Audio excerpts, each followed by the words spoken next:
this to zoom in out, zoom in a little bit, and that should do it.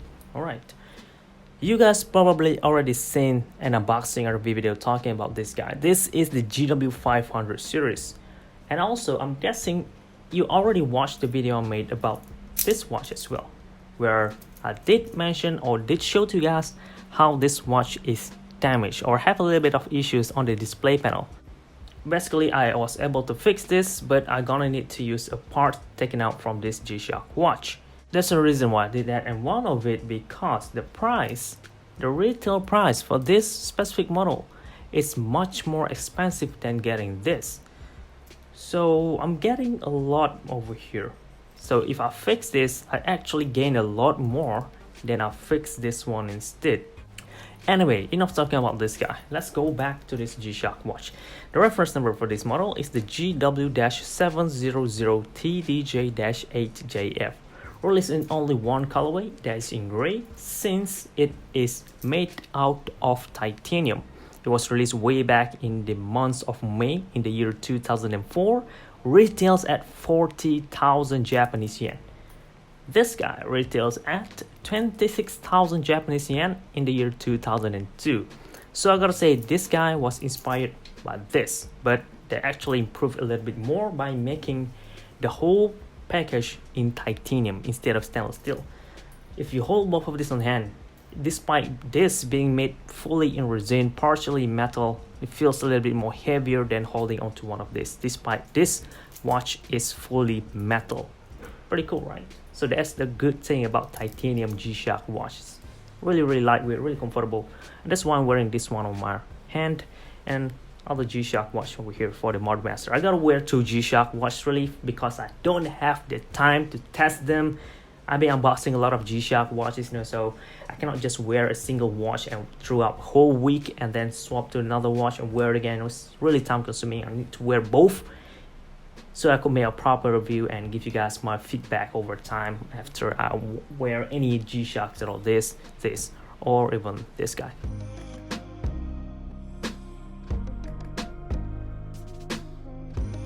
So let me quickly run through on the specification and also the functions straight away before I proceed with the build construction and all, So right away at the home time, I'm gonna have a look at day, date, and time, and also 3i on top for mode indicator, and also battery indicator, or aka power reserve, and also graphics animation for the largest eye on top.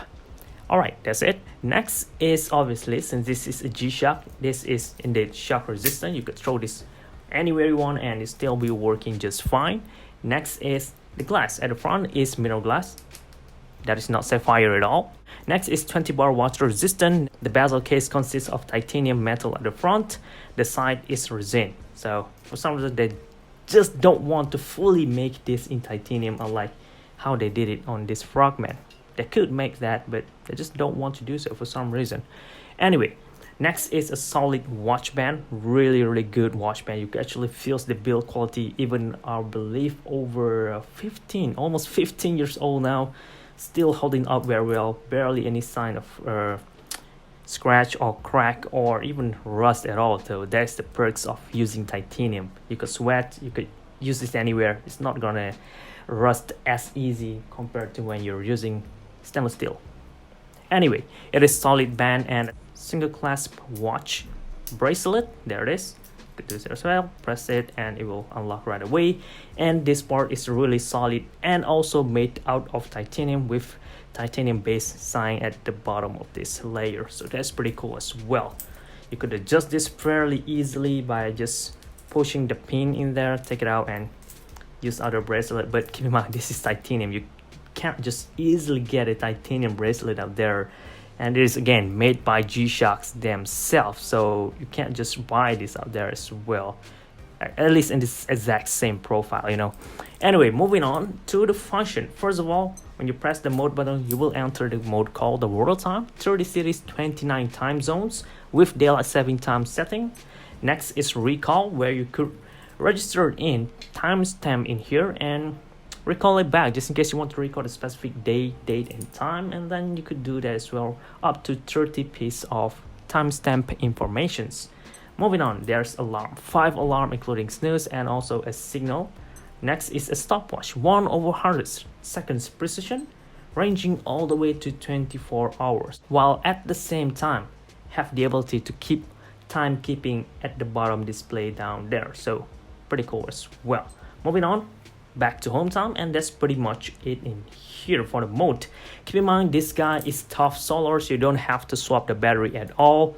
Although tough solar battery have the expiration date, but it's gonna be much longer than using a usual non-rechargeable battery. And anyway, this guy operates on CTL1616, same battery that is operating or powering our Modmaster GWG1000 series G-Shock watch. So you know right away this thing gonna last you a really long time, since they're still using it in this high-end Master of G for some reason. Anyway, moving on, we have a wave-ceptor as well, but this watch could only receive 2 frequency, 60 kilohertz and also 40 kilohertz only. So 2 signal, but you could receive 3 actually, since one more in North America also using similar frequency. So you could receive 2 signals from Japan and 1 from North America. If you could receive this signal, the timekeeping of this G-Shock watch will be accurate every single day. But if you couldn't receive the signal, it's gonna have a precision or accuracy to plus minus at 15 seconds every single month. No big deal at all.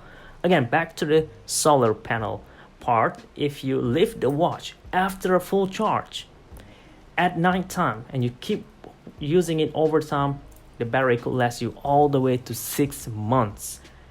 And if you keep the watch on power saving mode, just keep it in the box, like you forgot about this G-Shock watch entirely after you full charged it, the battery could last you for 21 months, almost 2 years long, and you could still take it out of the drawer and still wear it again, no problem.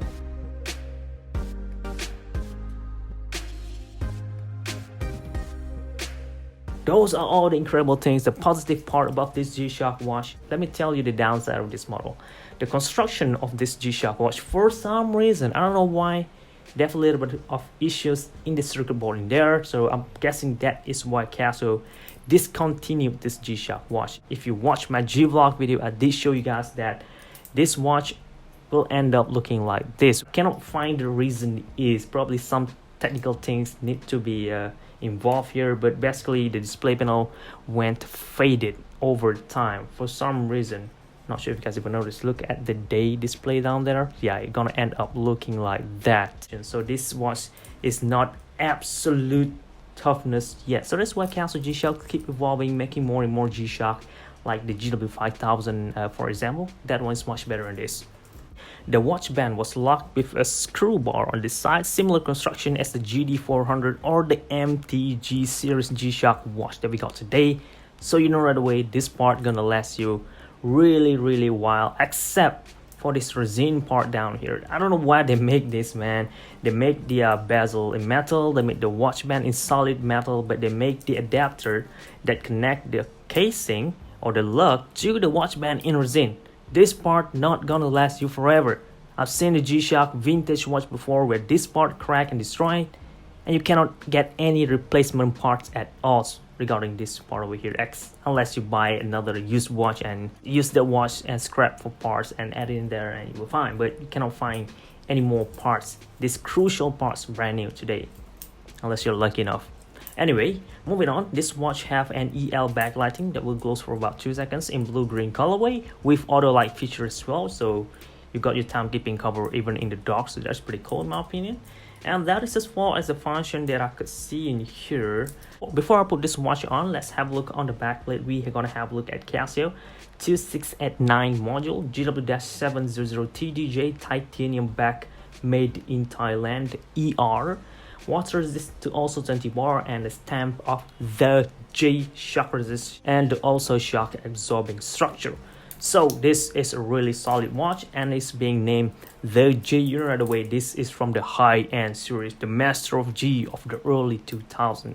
This is what I named though. Anyway, let me remove my Modmaster and put this watch on my wrist. I think I haven't adjusted the size yet. Yeah, I should have done that. But anyway, this is basically how the watch gonna fit on my wrist or on your wrist. It is pretty long and also pretty thick as well, considering it is mostly metal, but then again it is really solid. You could still feel the quality on it, but sadly in my case the digital display or the circuit board somehow damaged or scratched, I don't know, but the display panel end up being faded.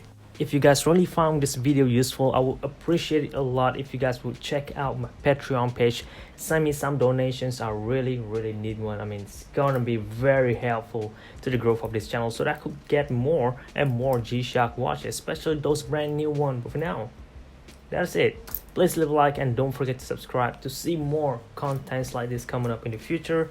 Thank you very much for watching. This is G-Shock High Fashion channel, and let me put this thing right here. There we go.